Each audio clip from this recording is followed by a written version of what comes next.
네, 부동산 원포인트 레슨 일부 본격적으로 시작해 보겠습니다. 오늘 함께 하실 분 소개해 드리도록 할게요. 오중묵 프로님과 이 시간 함께 합니다. 프로님 어서 오세요. 네, 반갑습니다. 시청자 여러분 안녕하십니까. 한 8개월 만에 뵙습니다. 본가과 같이 편안한데 현재 부동산은 규제가 심한데도 서울의 주요 지역과 또 수도권 일부 지역이 가격이 계속 상승하고 있습니다. 특히 분양하는 아파트 같은 경우는 상당히 청약률이 높은데 그 이유는 앞으로 핀셋 규제 대별해서 레이저 포인트 투자하시는 것 같습니다. 왜냐하면 주요 지역에 투자하시면 미래 가치, 왜냐하면 공급이 없으면 앞으로 가격이 올라간다는 그런 학습적인 그런 요소가 있는 것 같습니다. 본방송 보시면요. 여러분들한테 현재 주요 이슈와 더불어 갖고 또 상담도 제 나름대로 충실해 드릴 테니까 적극 시청 부탁드리겠습니다. 네, 오늘 방송은 2PM 경제연구소의 오중묵 프로님과 이 시간 함께 해보겠습니다. 프로님께서 오늘 준비해 주신 주제는요. 수도권의 재개발 현황이 어떻게 되어 있는지 그리고 투자처는 어느 지역을 공략하면 좋은지 알려주신다고 하는데요. 어떤 내용부터 함께 알아볼까요? 일단 현재 오늘이죠. 오늘 국무회의에서 분양가 상한제 민간까지 확정될 것 같습니다. 그러면 아마 11월 달 강남 4구 포함해서 마영성 재건축이나 재개발 아니면 일반 분양 아파트부터 분양가 규제가 들어가지 않나. 그러면 당연히 조합의 수익은 떨어질 겁니다. 따라서 건설사나 조합 입장에서는 시간을 늦추거나 아니면 후분양 제도나 아니면 다른 그 1:1 재건축 같은 그런 식으로 그 방법을 바꿀 수밖에 없습니다. 그래서 오늘은 제가 다룰 주제는 현재 서울의 아파트에 대다수 공급하기 위해서는 정비사업, 재건축이나 재개발로서 약 80% 아파트가 공급이 되고 있습니다. 그래서 오늘은 서울이나 수도권, 서울의 뉴타운 포함이죠. 재개발 지역의 현재 상황이죠. 현황과 더불어서 앞으로 이제 상승할 수 있는 그런 원인, 또한 주요 지역에 그 투자할 곳까지 이렇게 한꺼번에 정리해 드릴 테니까 본방송 시청하시면 많이 도움이 되지 않겠나 이렇게 말씀드리겠습니다. 일단 그 현황 들어가기 전에 현재 도시 및 주거 환경 정비법 있죠.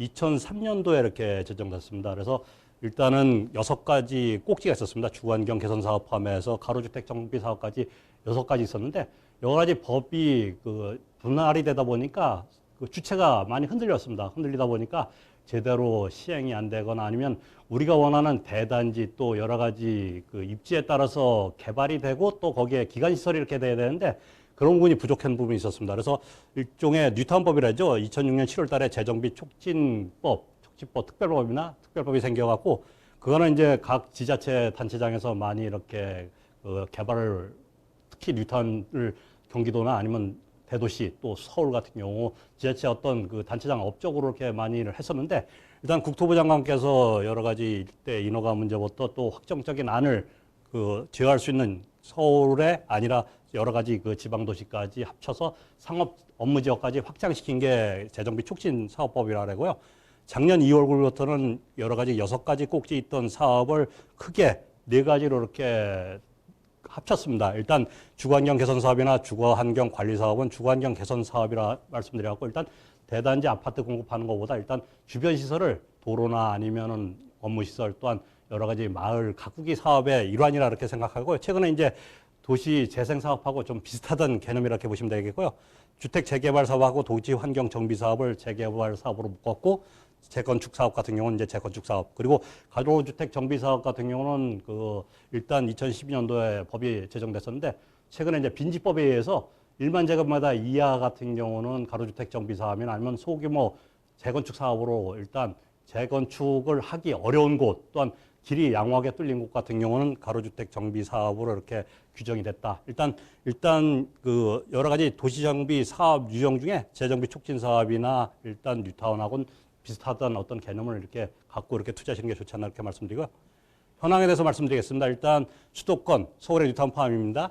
2002년부터 2007년까지 서울에 한 26곳, 경기도에도 여러 곳이 뉴타운이 해제됐었는데 일단 여러 가지 그 난개발 문제나 여러 가지 그 주민들 간의 싸움, 또 조합과 조합원들 간의 갈등, 시공사의 어떤 갈등 그런 것 때문에 상당히 문제점이 있었던 부분도 있었습니다. 그리고 또한 그 해제가 된 곳은 2012년 현 시장 들어오셔갖고 이런 문제점 때문에 많이 해제를 시켰는데 해제가 된 곳이 난개발이 되다 보니까 일단 해제된 곳 같은 경우도 새롭게 조합을 결성해서 새롭게 구역 지정을 신청해서 사업을 원활하게 나가는 곳 대표적인 게 전농구구역인데 해제된 곳을 동의를 받아갖고 일단 그곳이 워낙 그 도정법의 60% 이상의 노후도가 됐고요.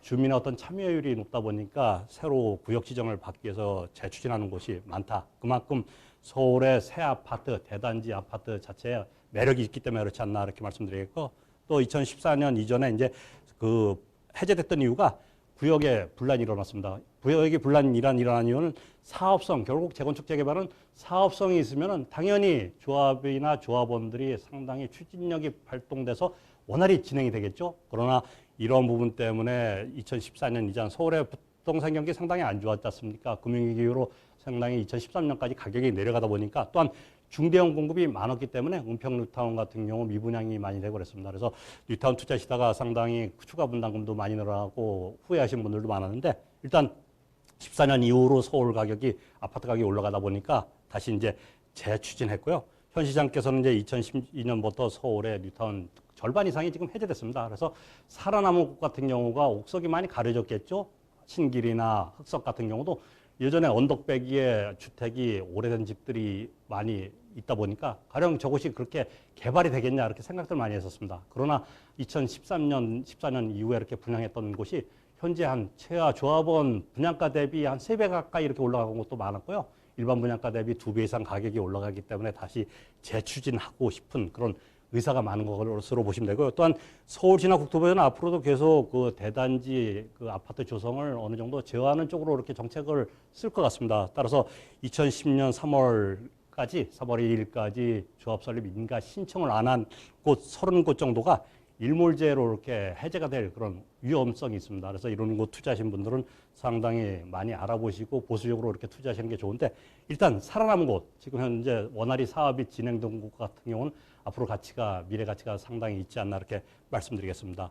다음은 이제 그 현황에 대해서 정리해 말씀드리겠는데 일단 작년 12월 달이죠. 청약법이 상당히 까다로웠습니다. 내가 주택을 갖고 있는 유주택자 입장에서는 서울의 아파트를 분양받기가 상당히 어렵지 않나. 그렇기 때문에 실수요자께서는 일단 그 재개발의 입주권이나 아니면 재건축 쪽의 입주권 쪽으로 이렇게 관심을 많이 갖는 이유가 이런 부분이 있다 말씀드리겠고요. 현재 서울이나 일기 신도시, 특히 일기 신도시 5곳 같은 경우는 올해부터 30년 연한, 재건축 연한이죠. 현재 규정된 30년 연한이 이렇게 채워지기 때문에 서울의 아파트나 아니면 주택이 상당히 노후도가 계속 진행되고 있습니다. 그래서 현 정부에서 도시재생으로 해서 기존의 주택은 냅두고 그 위에 기반시설을 확충해 주자 이렇게 얘기했는데 서울이나 수도권이 예전에 한 3, 40년 전에 지방에서 이렇게 유입됐을 때는 공급 정책으로 이렇게 하다 보니까 상당히 주택의 퀄리티 자체가 많이 떨어집니다. 떨어지고요. 길도 제대로 안 나오고 여러 가지 기반 시설이 상당히 악화되어 있습니다. 그래서 이런 부분을 현재 도시 재생으로서 이렇게 충족을 할 수 있냐 이런 부분이 약간 의문시 든다 이렇게 말씀드리겠고요. 또한 최근에 서울시에서는 서울의 임대주택 비용을 올해 그 말부터 아직은 이제 조례가 확정되진 않았는데 조례를 개정해서 임대주택을 한 30%까지 늘리겠다. 그만큼 조합 입장에서는 상당히 악재겠죠? 악재인데 상대적으로 지금 열심히 사업이 진행돼서 새 아파트가 들어오는 곳 같은 경우는 그 반사 효과 때문에 가격이 더 올라갈 수 있는 그런 여지가 이렇게 있다 이렇게 말씀드렸고요. 현 정부는 제가 말씀드리지만 도심 재생 뉴딜 사업입니다.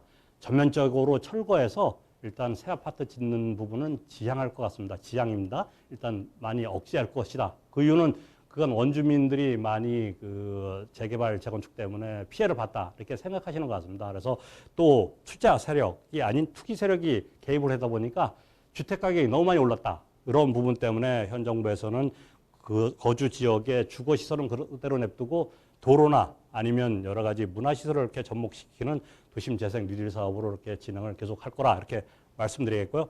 가장 문제점이 서울의 아파트, 제가 처음에도 말씀드렸지만 서울의 아파트를 공급하기 위해서는 정비 사업을 하거나 아니면 택지를 조성해서 공급을 할 수밖에 없는데 현재 마곡일의 다음으로 새로운 택지가 이렇게 조성되기 상당히 어렵지 않습니까? 앞으로 이렇게 조성할 곳은 그린벨트를 풀거나 특수한 그 지역 말고는 신규 아파트가 들어올 택지가 공급이 서울은 어렵습니다. 따라서 서울의 기존의 새 아파트나 아니면 지금 새 아파트로 변신이 가능한 입주권 가치는 더 좋아질 수밖에 없지 않나 이렇게 말씀드리겠고요.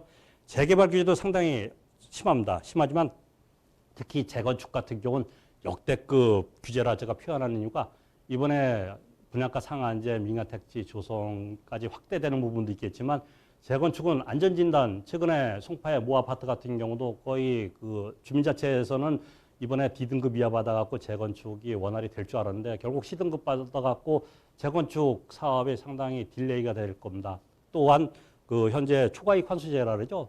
보통 주택을 매도하시면은 양도세는 당연히 내가 주택을 팔아서 시세 차익을 받기 때문에 거기에 대한 양도세는 당연히 내면 되지만 초과이익 환수제 같은 경우는 재건축 재개발, 특히 재건축 사업이 원활히 진행돼서 추진이 설립 단계 이후에 사신 분들 같은 경우는 상당히 초과이익 그 부담금 자체가 무거울 수밖에 없습니다. 작년에 국토부에서 시뮬레이션 돌릴 때 반포의 모 아파트 같은 경우는 재건축되면은 최대 한 8억 정도의 어떤 그런 추가 분담금이 나지 않겠나 이렇게까지 얘기했는데 그만큼 상당히 재건축은 재개발보다도 규제가 심합니다. 그래서 재건축에 투자하신 분들이 재개발 쪽으로 이렇게 관심을 더 가질 수밖에 없지 않나 이렇게 말씀드리겠고요.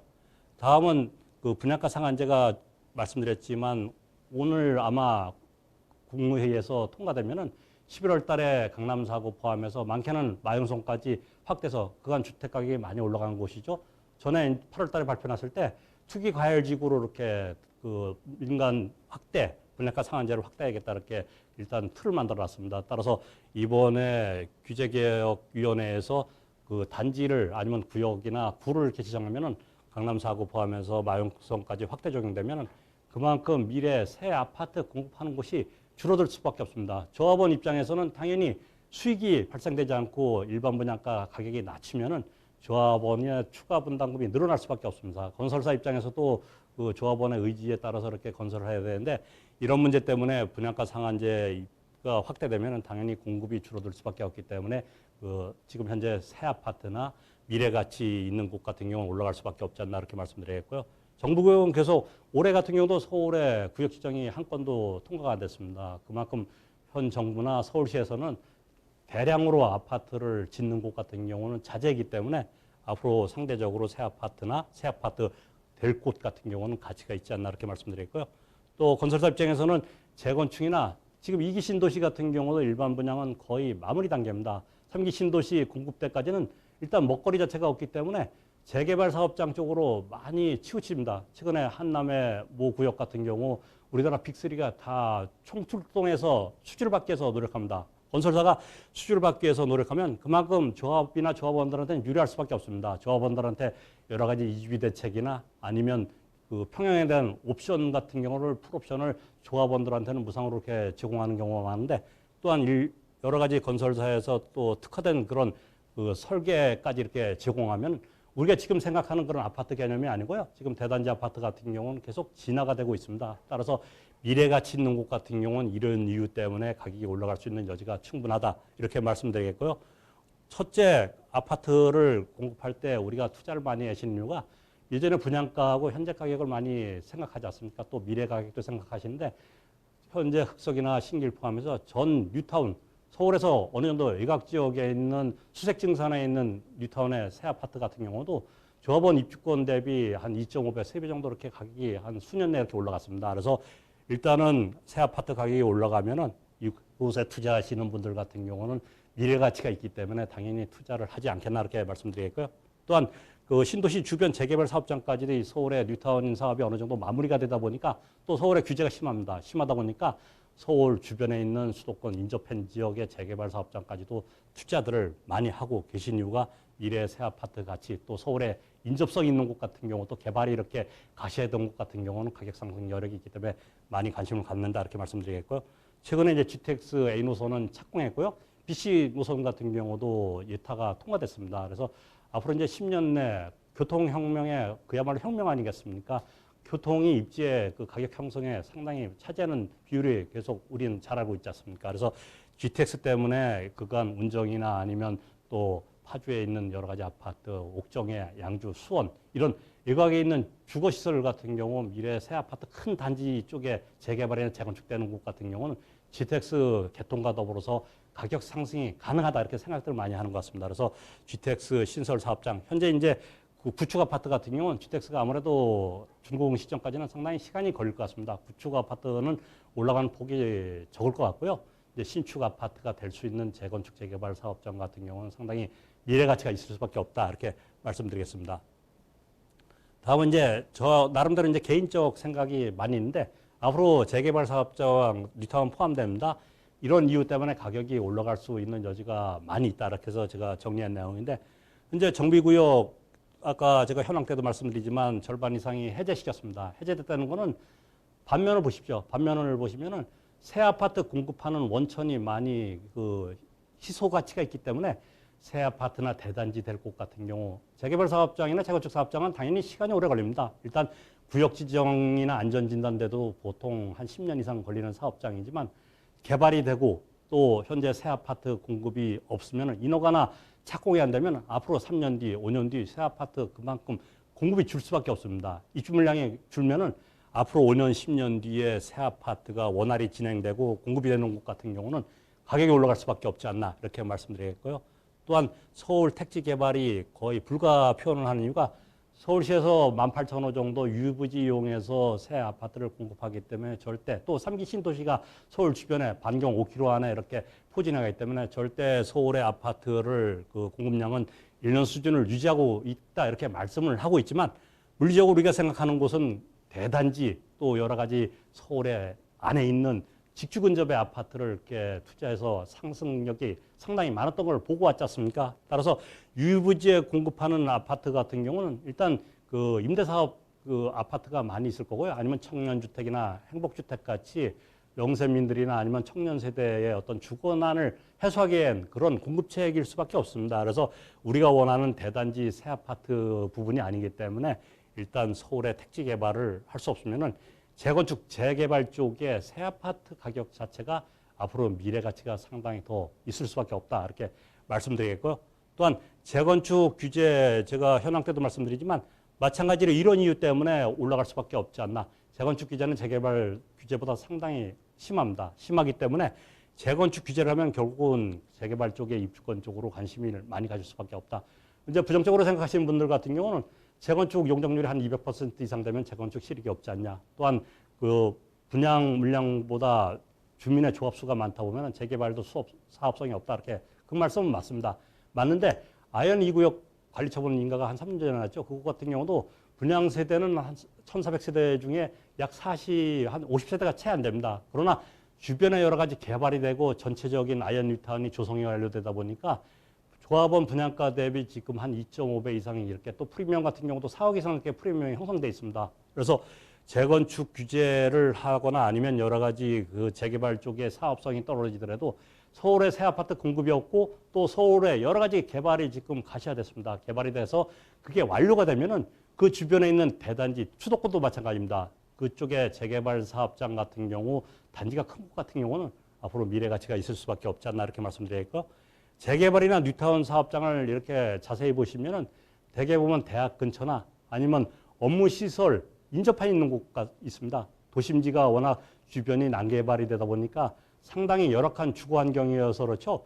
절철 통해서거나 아니면 도로 통해서 보통 10분 내 15분 내 강남권이나 아니면 서울 강북에서도 도심지에 이렇게 접근성이 상당히 좋은 위치에 이렇게 재건축 재개발 사업장이 이렇게 있는데 직주 근접 위치에 있기 때문에 그간 일기 신도시에 우리가 많이 좀 실망했던 부분이 일단 베드타운화 됐기 때문에 올라갔던 상승폭이 많이 떨어졌습니다. 그러나 이제 최근에 분당 평촌 가격이 많이 올라가고 있지만 그만큼 판교, 테크노밸리 그런 여파도 있을 것 같습니다. 그래서 직장 근처에 있는 뉴타운이나 재개발 사업장 같은 경우는 올라갈 수 있는 여지가 충분하다 이렇게 말씀드리겠고요.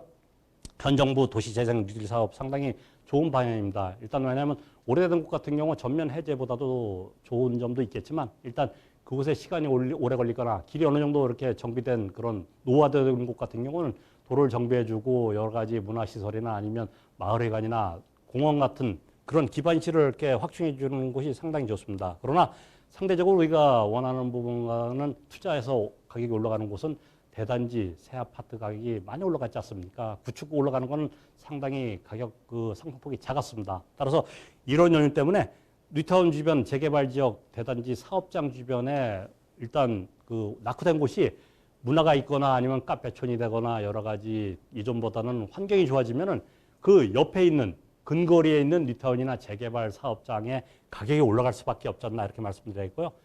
또 조합도 지금 투명성이 상당히 좋아졌습니다. 서울이나 지자체에서도 공공관리제가 운영되기 때문에 상당히 조합에 규제가 많이 있습니다. 그래서 예전에 그 2012년 이전은 조합의 복마전이라 그러죠. 재개발 사업장 같은 경우는 조합의 수뇌부들이 워낙 많은 그런 그 비리를 저지르고 또 정비 사업 자체에 문제가 많았기 때문에 상당히 어려웠던 부분이 있었습니다. 그러나 이제 조합의 투명성이 강화됐기 때문에 그만큼 조합원들한테는 시간도 단축될 수 있고요. 그만큼 조합원들한테도 사업성이 있을 수밖에 없지 않나 이렇게 말씀드리겠습니다. 다음은 이제 그 뉴턴이 많이 해제된 것 같고 또 성남 구시장도 많이 해제된 것 같지만 이번에 2030 성남시에서도 예전에 그 사업성이 없던 곳 일부 말고는 다시 사업을 원활히 추진하고 있고요. 또 뉴턴도 자세히 이렇게 바라보시면은 약 3분의 2 정도는 원활히 지금 사업이 되고 새 아파트가 들어와 있습니다. 그만큼 단지가 크면은 업무 시설이나 학교 여러 가지가 편의시설이 이렇게 확충되기 때문에 그만큼 가치가 있을 수밖에 없다 이렇게 말씀드리겠고요.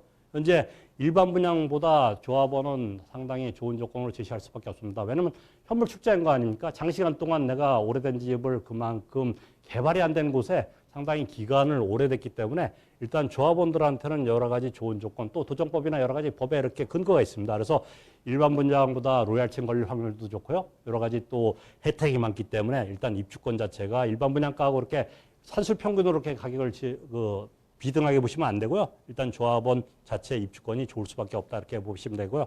또 유주택자 청약 당첨이 어렵습니다. 그래서 서울에 지금 소형평 아파트나 아니면 그 오래된 집을 살고 계신 분들 같은 경우 당첨이 어렵기 때문에 결국은 입주권 쪽에 관심을 가질 수밖에 없지 않나 이렇게 말씀드리겠고요.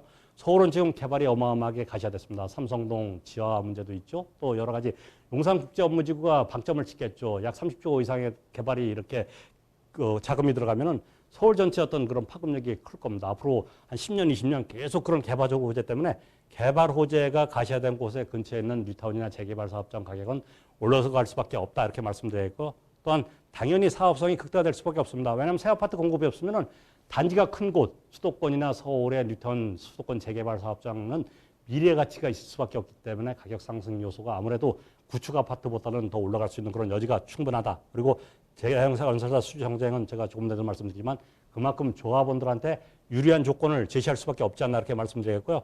또한 그 토지 보상금 문제나 또 대단지 새 아파트 이렇게 선호할 수밖에 없습니다. 또한 재개발 지역 사업장에 투자하시는 거는 오랜 시간은 걸립니다. 오랜 시간은 걸리지만 단계별 시계에서 재건축은 조합 설립 인가까지 재개발 사업장은 관리 처분 인가까지는 그 이전에 팔 수가 있습니다. 그래서 여러 가지 단계별로 시세 차익이 가능하기 때문에 투자하신 분들은 이런 부분 때문에 계속 투자하실 수 있는 여력이 있고요. 강남권 위에 서울의 강북권이나 수도권도 계속 개발 계획이 잡혀 있기 때문에 앞으로 이제 여러 가지 혜택이 강북권이나 수도권 인접한 곳도 가격 상승 여력이 있고요. 앞으로 이제 입주 시점에 공급이 없으면 가격이 올라갈 수밖에 없습니다. 그래서 그런 희소성 때문에 앞으로 가격이 올라갈 수 있는 그런 여력이 충분하다 이렇게 말씀드리겠고요. 일단 제가 호재나 아니면 여러 가지 원인을 말씀드렸는데 일단 수도권 투자 유망 재개발 지역을 간단히 말씀드리면 실수요자 입장에서는 사업시행인가 단지 상당히 가격이 많이 올라갔습니다. 수도권도 보통 관리처분 인가 단계 한 3억 이상 올라가 있고요. 서울은 약 5억 이상 이렇게 프리미엄이 붙어 있습니다. 그러나 앞으로 미래 가치가 있고 미래 또 대단지 아파트는 가격이 올라갈 수밖에 없기 때문에 대신 이제 투자금이 많이 들어가니까 실소유자께서는 사업시행 인가 이후 안정된 단계에 이렇게 투자하시는 것도 좋겠고요. 그리고 서울에 투자 못하신 분들 또 일단 수도권 이외에 사신 분들 같은 경우 광명이나 성남, 덕소, 안양, 수원 이런 재개발 사업장에 이렇게 투자하시는 것도 상당히 좋지 않나 이렇게 말씀드리겠고 또한 GTX 앞으로 이제 10년 내에 이렇게 새로운 교통혁명이 될 것입니다. 그래서 원거리 있는 곳 같은 경우 재개발 사업장이나 재건축 사업장 왜냐하면 시간이 오래 걸리기 때문에 현재 신축이나 구축보다는 아무래도 앞으로 10년 정도 뒤에 새 아파트가 공급되는 곳 가격이 올라갈 수밖에 없지 않나. 오늘 제가 이제 그 호재에 있는 지역의 그 사업장까지 안내드렸는데 일단 너무 부정적으로는 생각을 하지 마시고요.